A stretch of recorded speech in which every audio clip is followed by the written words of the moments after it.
Hey guys, what's up? Bisectatron here from One Hive Gazette, here with the next video, and this one is going to be on the Stoned Hobo hog attack, and a look at some attacks and kind of how it's being used exactly at this point in the game. I'm going to have lots of other stuff covering attack strategies, such as an attack meta, which is basically, if you guys don't know, where I talk about all the popular strategies at Town Hall 9, Town Hall 10, Town Hall 11. That'll be coming out very soon, so look for that. But right now, I kind of going to work with what I have, and a lot of these replays are on bases that are not exactly anti-3-star bases, but they're common bases. We see them a lot. They're well upgraded. They have max defenses for the most part, and they can be, almost as difficult to 3-star, if not a little more difficult to 3-star than an anti-3-star base if you're not, if you don't identify what type of base it is, and if you use the wrong strategy on it. Now, sometimes these bases can kind of screw you over if you use like an air attack, but what I found just by watching replays and stuff is that the Stoned Hobo attack works well for these kind of quote-unquote internet or anti-2-star type bases. They aren't that bad in design, they just don't have some of the features of an anti-3-star base, but they can be kind of deceptive in that certain strategies don't work as well on them. But we'll take a look at a few different bases which are about similar to this in terms of the layout and the defensive level, and we'll kind of talk about why this strategy works well on these bases and kind of how it's being used. So our first example is Ana. He's coming in here with a few golems going down, some wizards to back it up. His wizards aren't upgraded yet. You can actually get them to level 6 at Town Hall 9 now. But has those golems tanking, wall breakers in right there. And one thing you'll notice is he brings the jump spell. And that's something we're going to talk about throughout the video, is whether or not to bring the jump spell for certain bases. And this is a good decision to bring it for a few reasons. He has the high level heroes plus the bowlers, so that's quite a hefty kill squad. You want to invest your spells where your troop space is, and in this case you can see it's definitely worth the jump spell. He doesn't need more than 2 heals for his hogs. Everything's making its way on in. The jump spell also lets the bowlers access some of the defenses beyond the core on the other side of the base, so the queen, the bowlers are already targeting defenses as the hogs kind of make their way in. And he'll have that last heal spell for another giant bomb area. Looks like he actually got 3 giant bombs there, if I see that correctly, with his kill squad. So I'm not sure if this was a cleanup or not. I didn't check, I don't think. But either way, with some great value there. That explosion must have been something else, because 2 more giant bombs just went off.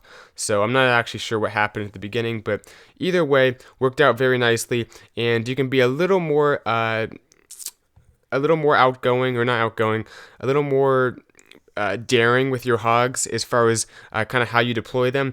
Now that the double giant bomb sets won't fully kill one, if there's a wizard tower, if there's a few small bombs, they probably will die if they're not like under a heal at exact full health.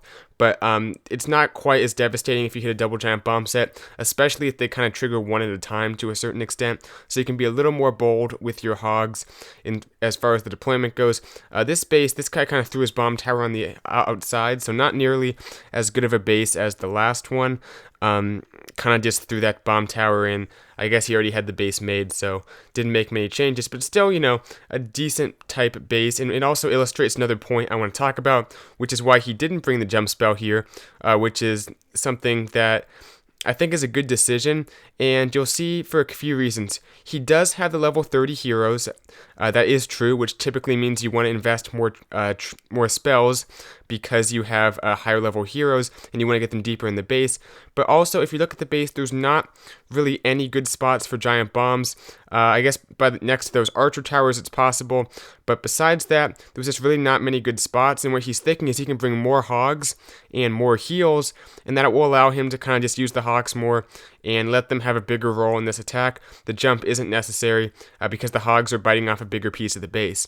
And as I kind of hinted at earlier, invest your spells where your troop space is. If you're only bringing 12 hogs, don't bring 3 heals, 1, possibly 2 depending on the base, but usually 1 or 2 heals is fine if you have a small number of hogs.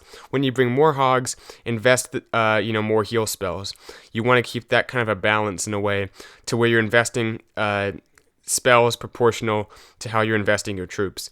So anyway, you can see cleaned up the space pretty easily, took out all the defenses. We'll fast forward, and nice attack. Really, the mass hog hasn't been quite as powerful as people thought it would be.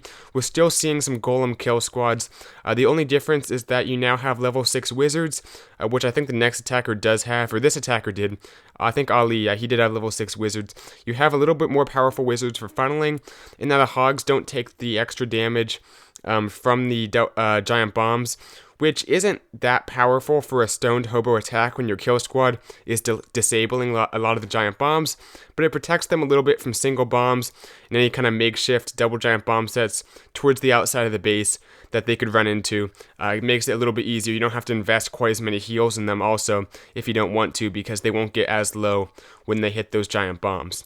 So anyway, last attack for today. This one is Ali once again, and bringing quite a few wizards, which I think is a smart thing to do. You can get some defenses taken out, which can help kind of funnel things in, especially the bowlers. You need that second layer of funneling for your bowlers that I always talk about and refer back to my How to Funnel Bowler video a while back.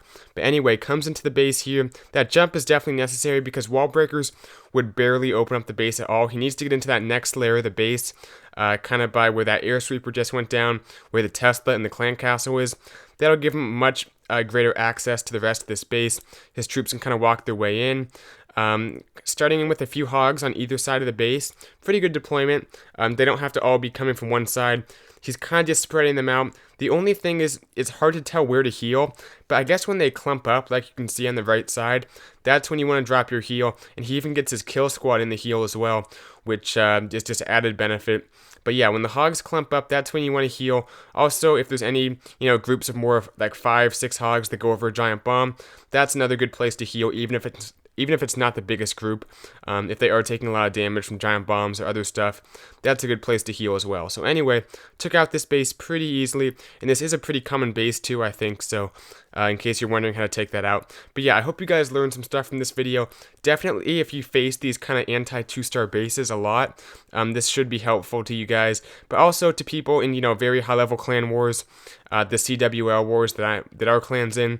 You can still learn some principles from these attacks, just the basic deployment, kind of what to expect from your kill squad, all that good stuff, when to bring a jump spell.